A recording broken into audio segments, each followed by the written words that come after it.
Chandpara rail বাজারে ইলিশ দেখো দুটো প্রায় 4 কিলো ওজন হবে বাংলা ইলিশ। এখন সেই ইলিশ সুন্দর করে কিন্তু পিস করা হবে। 2 কিলো 700 ওজন। এটা 2 কিলো 700, 3 কিলো 700 ওজন দেখো 2 পিস। 3 কিলো 700। সেই ইলিশ কাটা হচ্ছে চাঁদপাড়া রেল বাজার, চাঁদপাড়া রেল বাজারে।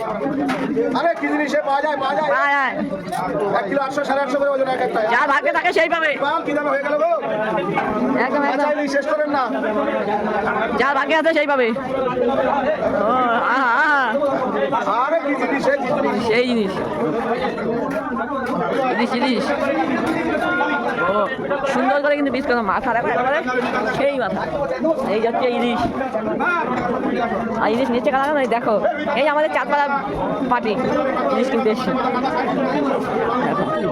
ইলিশের পিস আরে কি মাল কি দাম হয়ে গেল গো? পাওয়া যায় না টাকায় পাওয়া যায় না। টাকা দিয়ে ভালো জিনিস টাকায় মেলে না। ভালো পাবেন না।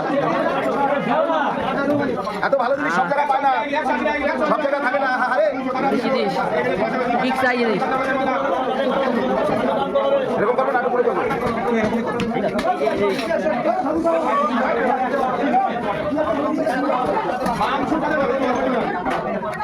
এই যে ইলিশের মানে যে নিচ্ছে যে তিনটা কাজ আছে ইলিশ নিতে।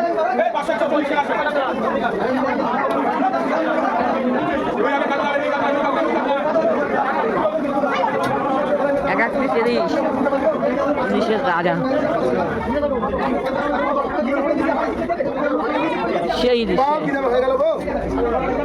পিসগুলো একটা দেখো সব কটা কিন্তু রিং পিস হয়েছে।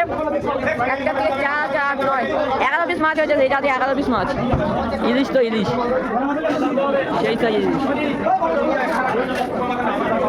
পেঁয়াজ সাইজ ইলিশ।